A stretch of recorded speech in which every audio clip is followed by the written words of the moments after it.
Yeah, I mean, the funny thing is, it's still odd to consider myself an author, and I don't always do that. But it was never meant to be a book. Was the big thing, and I Right. had done so much traveling in such a short period of time, and I was going all over the world and running these races. And it was my dad who kind of said to me, he's like, you're doing all these things right now. If you don't keep some sort of journal, you're going to get old like me, and you're going to forget it. So I just started jotting notes down, and my story started with the Boston Marathon bombing, and that's Mhm. what really the trauma from that and the depression and the PTSD is what forced me out the front door and got me out running all these races.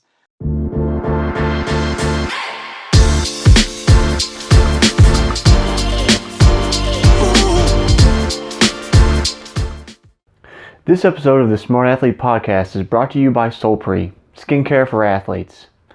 Whether you're in the gym, on the mats, on the road, or in the pool, we protect your skin so you're more comfortable in your own body. To learn more, go to solpre.com. Welcome to the Smart Athlete Podcast. I'm your host, Jesse Funk. My guest today has done a fair number of things. He's hiked the Appalachian Trail. He's finished 3 different Ironmans. He is a paramedic by trade, so he's still working right now amid all of the craziness with COVID-19. But most importantly, and what we're probably going to talk about a lot today, he's the author of the upcoming book, Running Wild, Quest of Healing Across 7 Continents. Welcome to the show, Bobby O'Donnell. Jesse, thanks so much for having me. Appreciate it. Yeah, I appreciate you coming on. It's always nice to talk to authors because I know that there is a lot of work that goes on into getting a book, finishing a book, number one, but then getting a book actually ready to publish is a Man, whole I other had ballgame. no idea. Yeah. No idea. So first, I mean, I think Joe said you know Matt Fitzgerald or you're friends with Matt, something like that. Yeah, I had a loose connection with Yeah, him yeah, yeah. So like over the years. So. I've had Matt on, and he's obviously he's got I think 20 some odd books to his name nowadays. So it's like old hat for him. But one of the things I'm always curious about is why put yourself through the pain of writing the book. I mean, obviously you have a story to tell, but there's so much work involved. What's the payoff for you for doing it? Yeah, I mean, the funny thing is, it's still odd to consider myself an author, and I don't always do that. But it was never meant to be a book. Was the big thing, and I Right. had done so much traveling in such a short period of time, and I was going all over the world and running these races. And it was my dad who kind of said to me, he's like, you're doing all these things right now. If you don't keep some sort of journal, you're going to get old like me, and you're going to forget it. So I just started jotting notes down, and my story started with the Boston Marathon bombing, and that's what really the trauma from that and the depression and the PTSD is what forced me out the front door and got me out running all these races. And I never really explained to people why I was doing what I was doing. It was kind of that I disappeared out of people's lives, and I was going all over the place. And I thought that if I wrote all of it down, it might be a good way to explain to friends and family why I was doing what I was doing. So at the end of the day, if you've got the book on your shelf, is it a matter of like I can pick that back up and look through it and say, I didn't remember all the details that I've got here now, and I can think about those things and kind of think about the journey you went through. Yeah, partially. I think that's a big part of it. But what ultimately led to the decision for publishing is when I was pretty excited when I put all these pieces of journal together, and because it was all just documents on my laptop because I was writing on trains and planes and boats and buses all over the world. And I put all of it together and I was like, oh my God, I wrote this book. And then I read it and it was horrible. It was absolutely terrible. It's kind of all this disjointed bits of information, which was, Mm-hmm. slightly disappointing. And then I kind of went through it again and I gave it to a friend. And what he said to me was that, anyone can read, a timeline of events. Mm-hmm. Anyone can read details about a certain place or a certain race.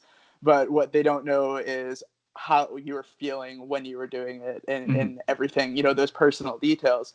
So when I went back and I put all that through, and then I realized that I kind of needed to tell the beginning of the story, which is the Boston Marathon bombing. And that's when, because I do public speaking, and when I do these talks, that's kind of the juicy thing that people want to hear about. They want to hear about the marathon bombing. So that was, Mhm. the first two chapters of the book were the last chapters that I ended up writing. And when I started working with Mascot Books and the publishing team there, the big thing was they wanted more details about, April 15th, 2013. So it was kind of revisiting that and putting all those details in and then fitting it back together. So when I finally had this finished product, I wasn't entirely sure I did want to put it out there, because all of a sudden all of these strangers would have access to this incredibly personal part of my life. Mhm. And the decision, what led to the decision to actually publish it is I've gone through so much. And when I look at all these heroes that have inspired me and have, really helped me through some of these hard times through their writing or their TED Talks or whatever it is, they seem so far above me, and they've done so much, and they've, accomplished so many things, or they're professional athletes. And I'm not. And I'm really just kind of an average, I'm 26 now. I was 20, I was 19 when the Boston Marathon bombing happened, and I was kind of 20 through 23 when I was running all these races. And I thought that people might be able to relate to me through this. And if the published book could help anyone get through whatever it is they're going through, and it just helped one person, then that would make it all worth it. It would make worth having my story out there. And that's why I decided to publish it. Well, I think to your credit, or in some sense, thinking about like your relatability, you're talking about like the pro athletes, like we look up to pro athletes as Yeah. an aspiration, like that's like, you know, part of my story, which people that listen to the podcast know, is that I spent 8 years post college trying to become a pro triathlete. Mm-hmm. So it's like, we have these thoughts and aspirations, like I'd like to be like that, but at the same time, it could be hard to identify with those people because, like you said, they're up there in the cloud. Like they don't.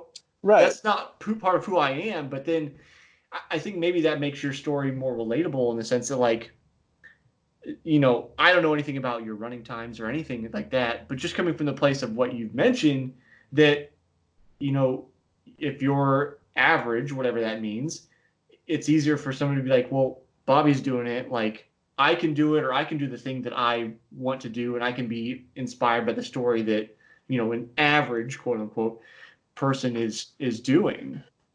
Right. And I think that was huge. When I first left, when I did my first, trip outside the United States, I was 20. And that first trip was a medical mission trip to Nicaragua. And that's what ended up inspiring me to realize, hey, there's this beautiful place in the world that I had never even known about. And if I run, I can see more of it. And there has to be so many more places around the world that I can go do this. And it, makes me feel good. And it made me learn to love running again and overcome this trauma.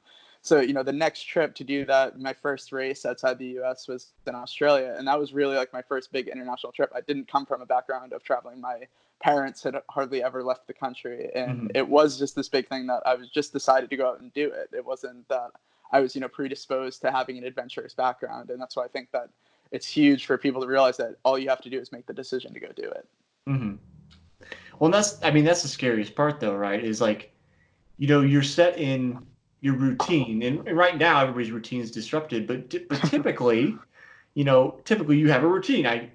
Monday I get up and go to work, and then Tuesday I do the same thing, and then Friday Right. I crash on the couch and I, maybe play some video games or go out with friends over the weekend, and I do it all over again. And you have to like forcibly disrupt your own routine to make these things happen, like you've done. So I think that's probably the hardest part. Do you remember um, any kind of like mental trepidation or like anxiety about doing it, and what kind of pushed you over the edge, like to move Yeah. forward? Yeah, it was huge. I mean, and I always say now, like, especially my speaking is, the Boston Marathon bombing undoubtedly was the worst day of my life. Yeah. But it took that day for everything else good to happen after that.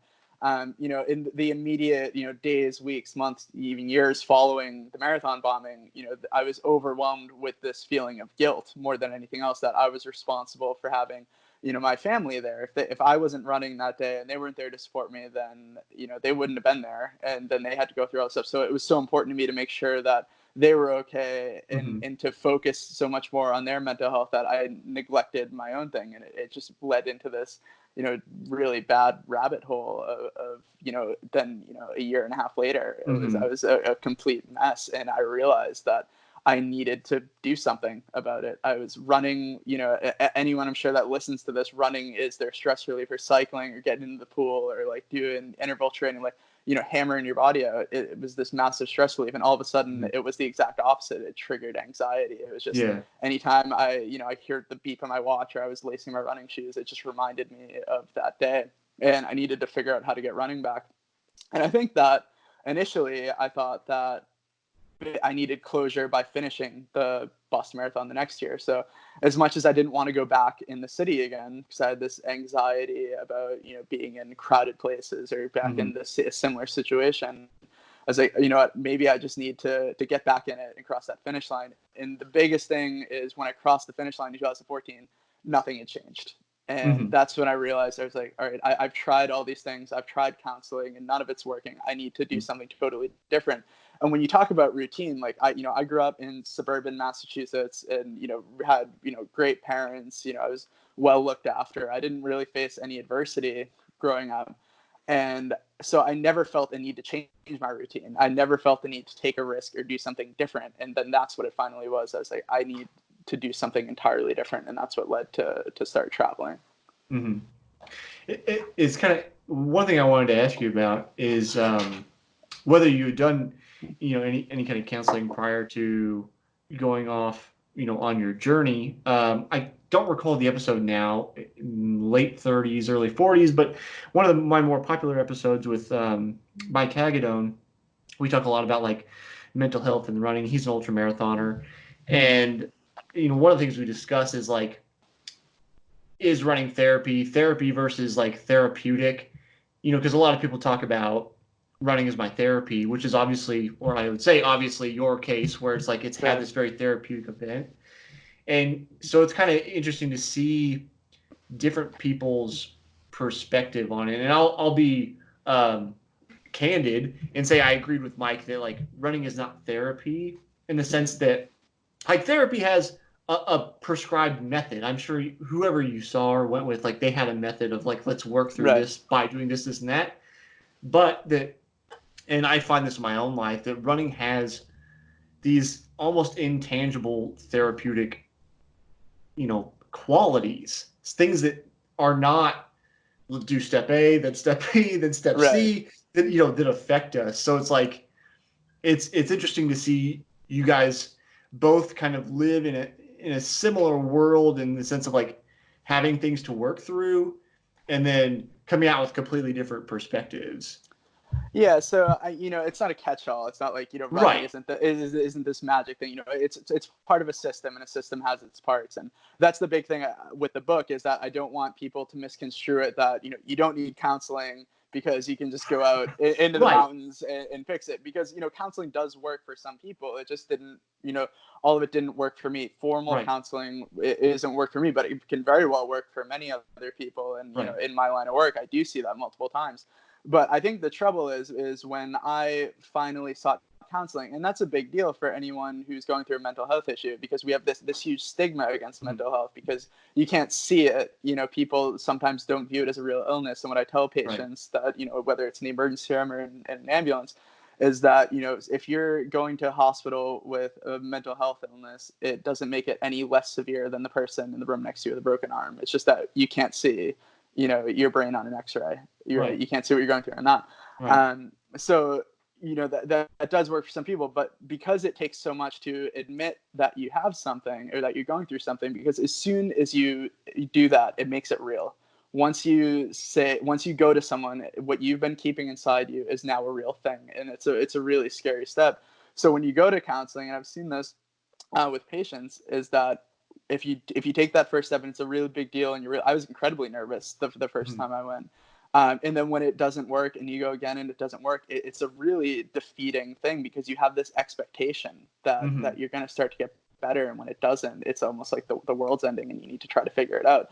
So, you know, when I started running and I started doing this traveling, I started to feel better. But when I talk about it being part of a system, it wasn't just the races. And when for a speech that I was giving recently, what I did was I looked up, because a lot of times people say, you know, our audience doesn't run ultra marathons and they haven't, you know, gone all over the world. You know, you need to make it relatable. You need to be able to relate to these people.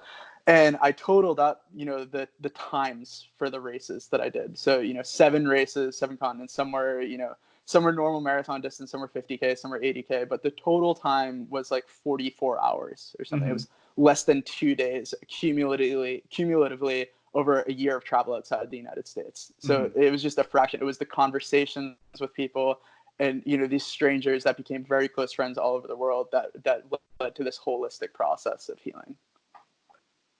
I think like sometimes that's the tough part in communicating. Like often I speak to runners, because that's the background I come from, but it's like, how do we communicate this, I'll say, like existential or ethereal kind of quality that you glean from this seemingly simple activity? You know, like how do you make it relatable? So like in that case, when you were talking to those people, what do you recall, like what struck a chord with them as you're, you know, kind of speaking with them? Yeah, I think a lot of it is I'll talk about my background with running, which wasn't like really anything to write home about. I mean, I played ice hockey, golf, and tennis growing up. Like I wasn't a runner by any means, and it wasn't until it was like my junior year of high school I started running literally because I wanted a Boston Marathon jacket. Where it was in Boston with my dad. His birthday is the 3rd week of April, so we'd go into the city and there'd be all these people walking around Boston Marathon jackets on. And when you're 17, it's a cool jacket and you want one. And it's like, especially growing up in New England, like the Boston Marathon is even more so. It's a state holiday in Massachusetts, so everyone always knows someone who's doing Boston, and everyone will always commit to it at some point in their life. And like most of the people never do it, and for whatever reason, whether it's to prove a point or anything else, you know, this was the one thing that I was going to stick to show my dad that I could do it. And, you know, so it led on to all this running. But I remember, you know, not being able to run 2 miles and then just being able to push yourself further and further and further. And you don't have to start from this amazingly, you know, athletic background. Like I hated running until I figured out how to love it. And that was what was really hard about the Boston Marathon bombing is, you know, something that I loved so much and that I wanted to do, you know, every day for the rest of my life. All of a sudden, I didn't have it anymore. And it's not like, you know, having a physical injury in running is horrible. It's like if any runner or triathlete, if you tweak something, you're paranoid about it for the next like 2-3 weeks. Well, it can be even longer than that. Like longer. Yeah, I still, if I get wobbly on the bike sometimes, I had a crash a couple of years ago, and I'm like, no, yeah, right. I'm totally with you. So I mean, I guess that's the big thing, right? Because, you know, if I tweak my IT band, I know that, or like I need to get back on the foam roller, and I need to start stretching it out more, and I know roughly that it's going to take this amount of time for it to heal. But when it's your mental space, which is what I had with my running, why I couldn't run, I didn't know how long it was going to take, and that was kind of the scariest bit.